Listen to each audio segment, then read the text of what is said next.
Hey, Father Taylor here, and at least it's sunny. It's Thursday, February 5th, and this is your weekly EBlast. A lot of big information to communicate to you, so hang on and make sure you listen carefully to all the things that are going on. Chronologically following, here's we go. So tomorrow, Friday, 12:30, brand new group just started, and that's called the Friday Lunch Bunch, or the first Friday Lunch Bunch. So the first Friday of every month, people are going to bring their own lunches, come into the church, get together just to have a conversation, just so you're not home alone or sitting around, or if another way to connect with people when it's still bright and daytime. So the first Friday Lunch Bunch meets tomorrow at the church. Bring your lunch, bring something to drink. We can probably get some coffee going. But the idea is this: you get together with some folks, just have a conversation, just to hang out. What a great idea. First Friday lunch bunch, 12:30 Friday tomorrow. Okay. Also coming up is this weekend. We have a very exciting weekend, particularly on at the 9:15 service. 8 o'clockers get to have their service back again. We didn't have that one last week because of the annual meeting, but this week we're back for the 9:15 service. This Sunday, two brothers who have been attending a group that was started by Spencer Malley that I lead. They've been coming for, I don't know, we've been doing this for a while now. They're going to be baptized. Dan, 17, his brother Cameron, 22, being baptized Sunday. It'd be fantastic. Their parents are coming, so we're hoping that this will be a really great time. We're going to welcome these folks, a new place of faith, really important stuff. So great to have these guys being baptized. After the service, we'll go upstairs. We're going to have a little mini celebration for them to begin with. But right after we do that celebration, we're going to get into a kind of like a trailer of a course to come. This course, I think, is effective for all people, even though it's designed specifically for people who are thinking about the third of life. I never thought about that.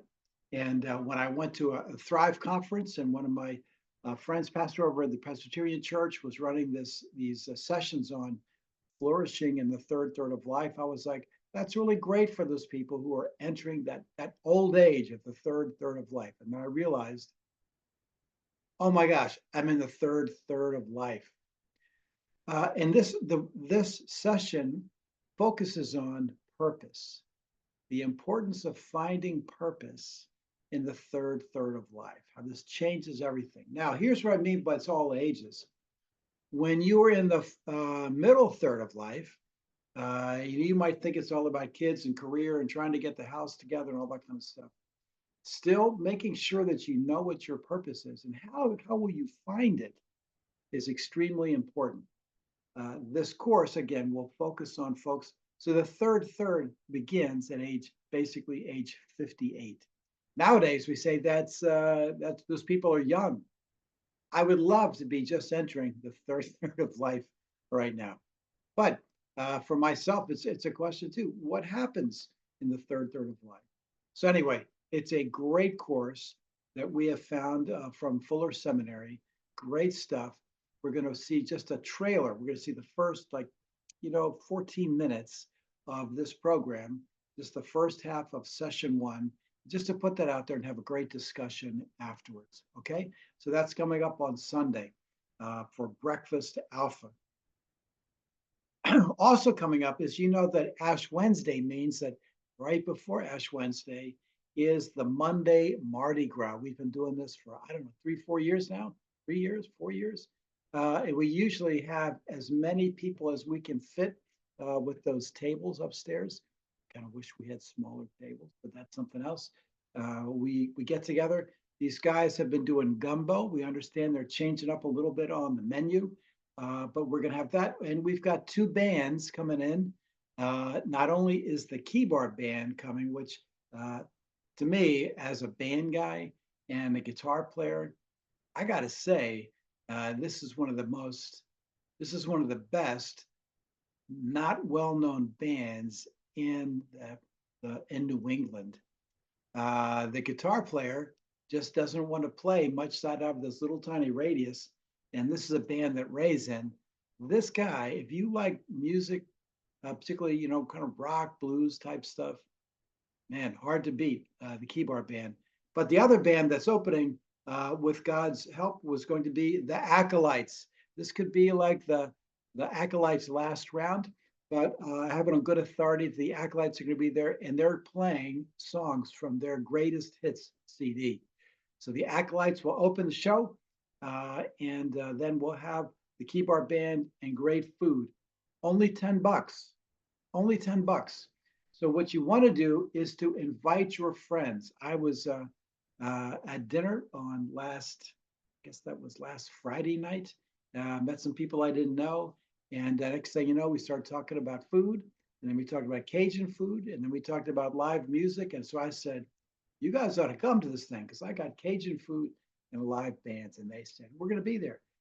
Really easy ask. I hardly knew these people, and so anyway, go ahead and make some invitations. It's still only $10.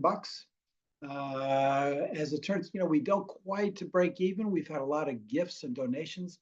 If you'd like to donate something, like here's what I'm looking for.